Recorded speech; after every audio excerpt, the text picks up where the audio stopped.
Hey, what's going on, everybody? Happy July 4th. For today's video, we're going to be talking about Bitcoin, Ethereum, and Cardano again. I'll be giving you guys my thoughts about where we currently are in the market, as well as where we might be heading in the near future. Let's jump right into things, guys, using the 4-hour time frame for Bitcoin on July 4th. That's a lot of force. We're currently trading at $35,520. That's pretty good when you consider that just recently, about 2 days ago, we saw a low of $32,700, which would give us a gain of about 8.42% to the upside. In a dollar amount, that's $2,755 to the upside, guys. Pretty good for 2 days. Let's take a look at the Fibonacci retracement tool that we've been staring at for the past few videos. As you guys can see, we're just above that 0.5 Fibonacci line. Really good looking for the Bitcoin price, guys. If you see this ascending triangle that we had charted out here, and I got that with a simple trend line. Again, I call it simple because I only had 2 touches for my trend line. I used it anyway though. But as you guys can see, with that trend line and using the Fibonacci lines of support, I was able to see an ascending triangle. And the way that we came into this pattern was on the upside. And usually the rule of thumb, guys, with patterns is the way you enter a pattern is the way you exit a pattern. So we entered it on the upside, came back down, tested support, blasted through resistance, came back down, found support again, and now we're finding ourselves just on the upper side of this pattern, which again, we entered it that way. Makes sense that we exited that way. We still could actually come back into the pattern in the near future. Matter of fact, that's kind of what I'm actually hoping we do. I know a lot of people would not rather hear that, but I'm being honest with you guys. I would much rather us come back down a little bit for a small pullback before getting back into that $36,000 range. The reason why I say that is because with every pump, there's a dump. And if you pump too much, the dumps are going to be just as hard as the pumps, guys. As you guys can see here, we rally, pump down. Rally, get pushed down. Like, it's just, that's just how it goes. The harder the pumps, the more likely that the pullbacks will be just as hard. So if we rally and have a small retracement before rallying again, that would be the most ideal scenario for Bitcoin. That would be the most healthy price action for Bitcoin. I wouldn't want it to rally too dramatically to the upside, because if that happens, then the likelihood of it getting pushed back down just as violently is high. So, I mean, that's what I'm seeing for the short-term Bitcoin price action. I'm actually hoping maybe we rally a little bit to the middle of this section. We'll come back down, test this as support. It doesn't necessarily even have to break. Even if we bounce, that would be ideal. But even if it did break, I really wouldn't be too concerned. We could come like this, kind of thread it a little bit, come back up, even to retest it again, and then come back up over the next 2 days.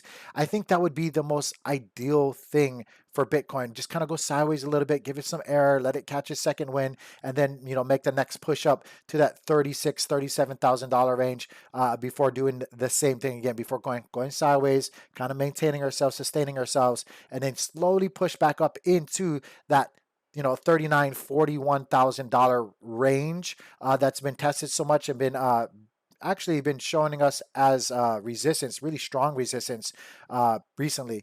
But if I think, again, I'm just trying to drive this point, if we make slower moves to the upside, the chances are of breaking that $39,000 to $41,000 range is a lot more higher than us just making a dramatic move to the upside. Because as you can see, we've tried that several times. We've tried it here, we've tried it here, tried it here, tried it here, and every single time we make those quick moves to the upside, we just get smacked back down.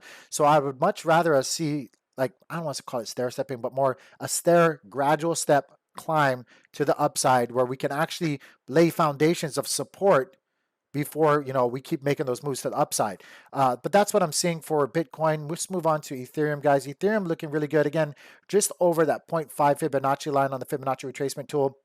Yeah, I have a really simple trend line drawn out here. It was an ascending triangle. As you can see, we entered it coming up. So we're going to exit on the upside again. But we're not too high out of this triangle just yet. So again, we could possibly, and I suspect that we will come back down, thread this line, and kind of do the same thing, ideally, as Bitcoin would be doing, kind of just going sideways a little bit, setting the standard for our price action, and then kind of making small moves to the upside. I do think we will see $24 or $2,500 for Ethereum soon. Right now we're trading at 23.24. So that's really, really good, guys. Just to be busting back into the 2300s is really, really good to see for Ethereum. It's just slow and steady. Slow and steady wins the race, guys. Especially with what we've been dealing with the market. You know, you want to call it manipulation or whatever you want to call it or define it as. We have been seeing strong suppression when it comes to the crypto space, right? So we want to just kind of, we don't want to just explode out of the channel again. We want to maintain ourselves. We want to set the standard on certain levels and find a lot of support there. We want to set supports before kind of clawing our way to the upside, guys. I would much rather see that right now with everything that's happened. I would much rather see that than violent moves to the upside. But that's what I'm seeing for Ethereum. Let's move over to ADA. Same thing for ADA. ADA's looking real good, guys. ADA looking really good. Right now trading at $1.43. About to bust into that $1.44. Let's see if that happens. Everything looking good, guys. RSIs are pinching together. They're kind of high right now on the charts on Market Cipher B. We are printing a kind of a higher wave here. We could go a little higher. There's still room to grow before finding a retracement. I say we probably come up into this 0.5 Fibonacci line, tested as resistance.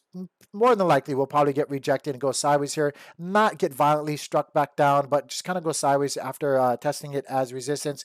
Finally breaking through maybe later on tonight, tomorrow morning or something like that, and then kind of bouncing on this section. Again, I think for ADA, and I'll stick by this, guys, I think the more we climb up to that 150 range, the minute we get to 150, I don't want to say the minute, but kind of like the time frame that we get to 150, I think once we set the standard there and we find ourselves at 150, you know, even like the 148, 149, 150 range, I think anywhere between there, once we set ourselves as, you know, that's the standard, we're just going to kind of kick right past 150 for ADA. I really do think that. And I say that because of all the hype and all the development that's been happening for the token in their ecosystem. And with smart contracts just around the corner, guys, I really do think that the minute it gets to about right here where I charted out, we're just going to go whoop. And that will be an explosive. This one, in the exception of everything else I said, this one will explode up to 160 and just skip over the 150s, guys.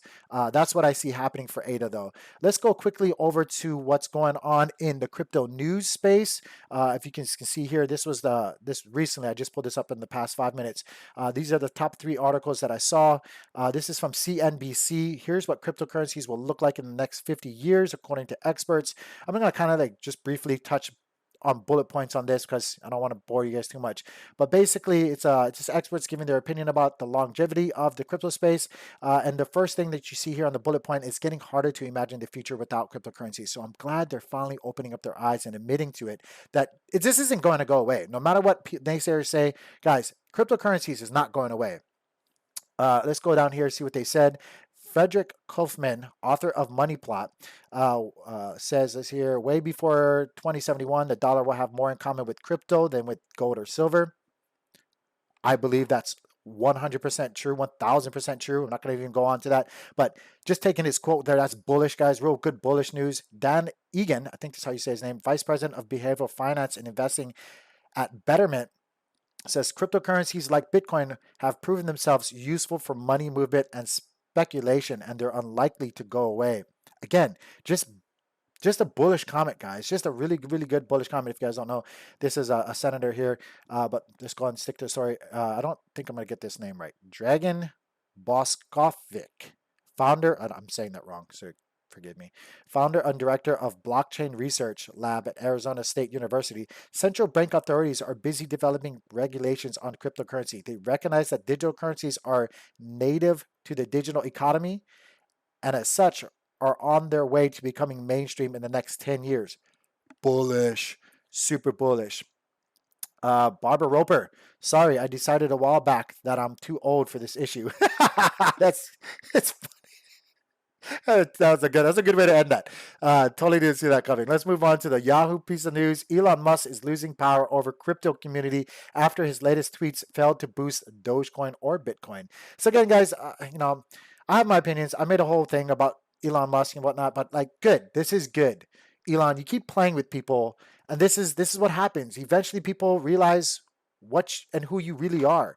You're just a wolf in sheep's clothing. You say you're for the people, but you're out there making comments and playing people's, you know, playing with people's financial well-beings, you know, and it's not good. It's not a good look. So this is, again, I thought this was coming. You know, it's good that news articles or platforms are actually putting this out there, letting people know, like, hey, stop listening to this clown. He doesn't, like, honestly, this is just my opinion. Elon Musk doesn't care about the betterment of humanity. Elon Musk cares about him and his bottom line. Tesla is bad for the environment. Let's face it. You know what happens with lithium batteries? I keep saying this, guys, but I'll only say a couple things. You know what happens with lithium batteries? Nothing. You can't get rid of them. They sit in a landfill for the rest of their entirety, forever. We'll die way 100 times over before those things go away. Do you know how hard it is to mine lithium batteries that run those cars? Do you know what happens to those kids that help mine those lithium batteries? All of that stuff. Do you know how much it is to refine rocket fuel for a SpaceX program? None of, like, speaking of fuel, you guys do know that he's in the fuel energy credit subsidies from the government, grants from the government. That's what his business is all about. His business, go look at Tesla, guys. The most profitable thing he ever did was buy Bitcoin. Like, okay, I'm just gonna leave it at that. But I'm glad Elon Musk is losing power, because honestly, it was becoming real frustrating looking at this clown be a clown and people listen to him. Like, I'm glad. I'm so glad. So glad. Anyway, moving on. On Bitcoin.com, we want you, pro Bitcoin Senator Cynthia Lummis invites crypto miners to Wyoming. That was the senator that I showed you. In this right here. That's the senator there. Going on over again. So just bullish news, guys. We want the crypto mining from China to come over here. Come on down to the States where we can show you guys how energy efficient and how good Bitcoin mining is as far as promoting renewable energy and stuff like that. Like, all that stuff that you guys were hearing earlier was all FUD. Funny how now all the narrative is bullish and good for mining, when just recently, like a month or two ago, it was all bad. I wonder why. Maybe because it was coordinated and designed to shake people out of their positions. Yeah, probably so. Moving on to the last one, guys. Coindesk. New report places United States at top of crypto-ready countries. At the top of crypto-ready countries. Mass adoption, guys. I keep saying this. Platforms like Visa, MasterCard.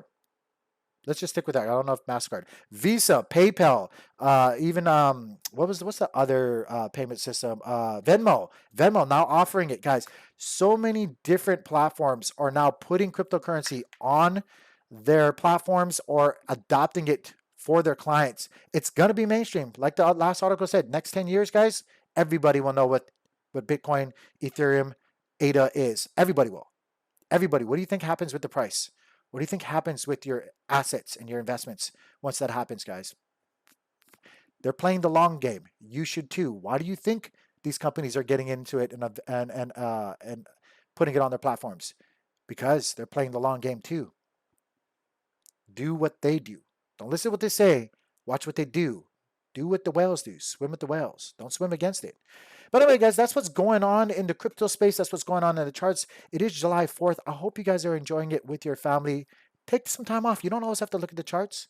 Even if that makes the price go down a little bit, it's good to spend some time away from crypto. It's good to just relax, enjoy it, have a beer, get a hot dog, wave the American flag. America, America. Not just America, though. I hope all of you guys are doing well, staying profitable. I hope all of you guys across the world are blessed in every shape, form, and fashion, mentally, spiritually, financially, just in every aspect. I hope you're blessed.